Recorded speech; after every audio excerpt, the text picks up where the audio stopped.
wrong or incomplete. I don't know if anyone else will get this reference, but I'm not much of a Crusader. I'm more of a Age of Empires kind of guy. So that's where I learned a lot of my medieval kind of information from. So. Yeah. Well, in this age, like games not only provide entertainment, some of the games actually provide some educational values. And I don't know if you heard about something called the Assassin's Creed, and it's a game about create basically religions, and it talks about how religion plays in the ancient world as the politics within how it works. And for us, it's a good intro to how really politics works in the ancient world and how it projects the present world. Have any of you used games and simulations as a part of a curriculum?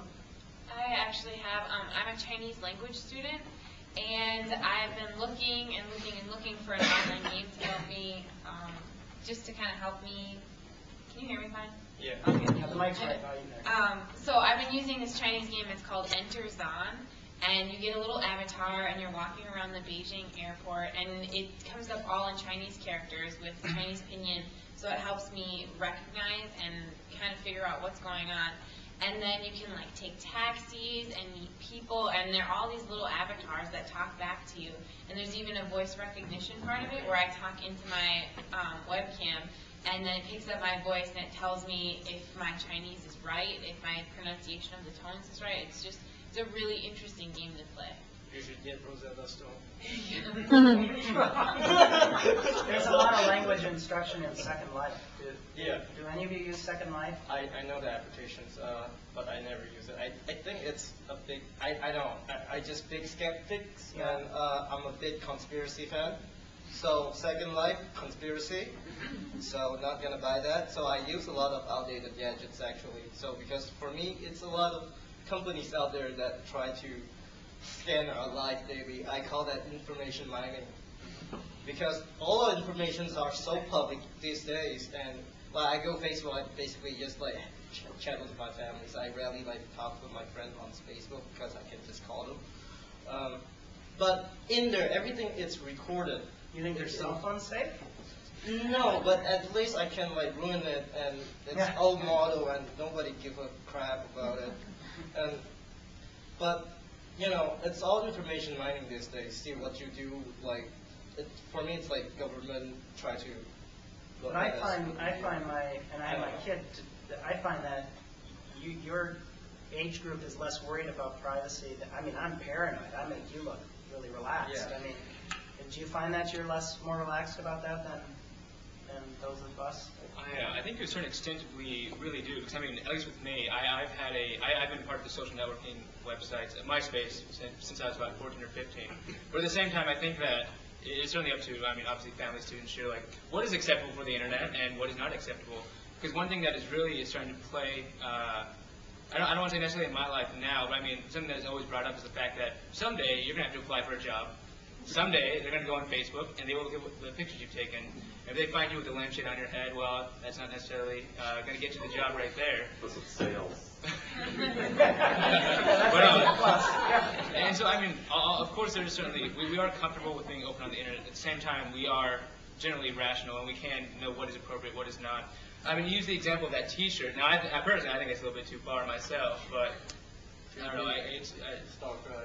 There is a lot of variance, though. I mean, the extreme cases get a lot of press, but there are a lot of students who don't use anything because they feel like it's too much of a waste of time, and there's everything in between.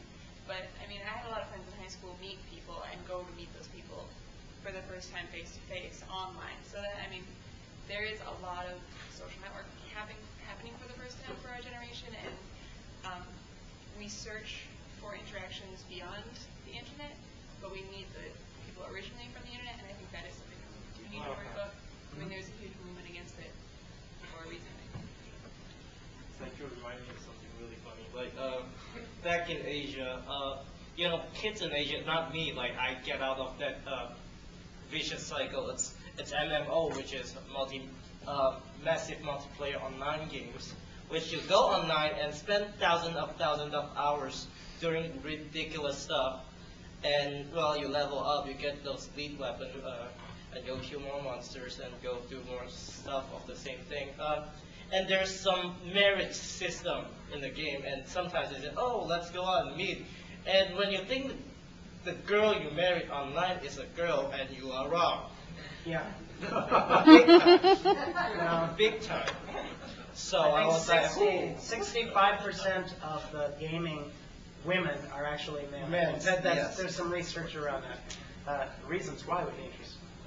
The question I have is, when you talked about when you're going to look for employment and so on, how important is it going to be to you that you can be connected at your job? Well, frankly, I think it's very important. I mean, I briefly said this in the presentation, but I mean, I'm the student organizer on my campus. I'm the student leader of a few orgs. I'm part of the student government.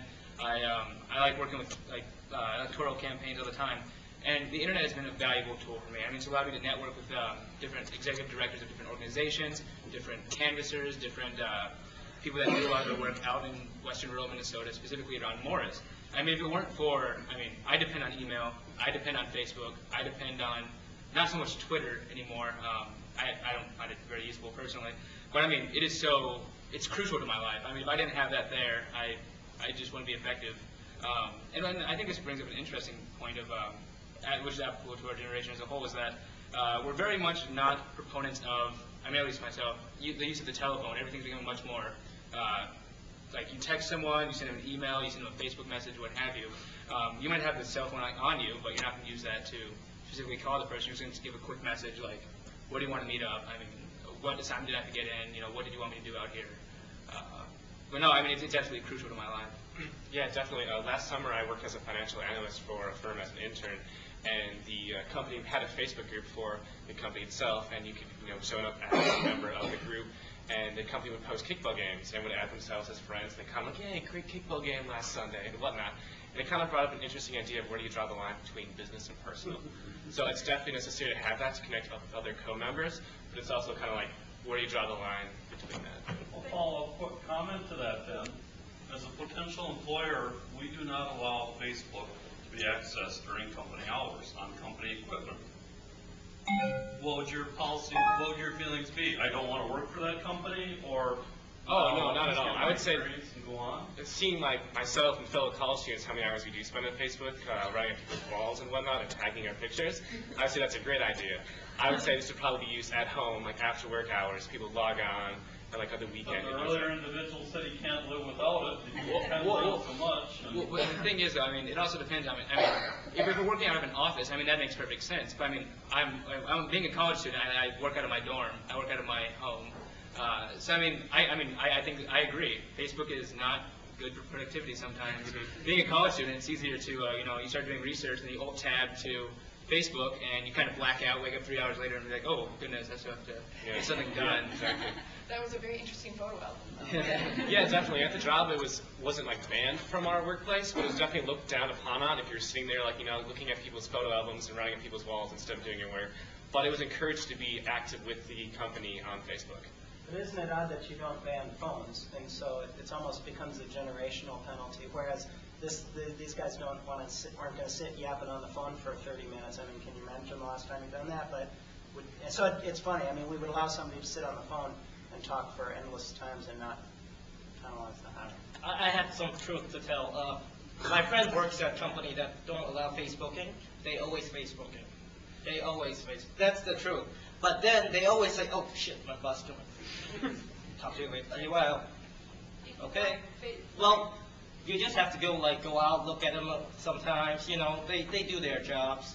Sometimes they just need time to relax. But still, you think it affects your productivity? Just go out, take a walk. They'll do what their job should be. And if you go in, they got bored with their job. They just chat for a while. So I don't know. It depends on you. You can't really stop that. It's a fact. But they still do their job because they want to keep their jobs, right? I would like to say just, if at all possible, if they could go on Facebook during their breaks, that would be nice, because I know Facebook can be kind of a way to just be like, oh, I'm having a bad day, or something like that. You know what I mean? Like it's a social thing. You know what I mean?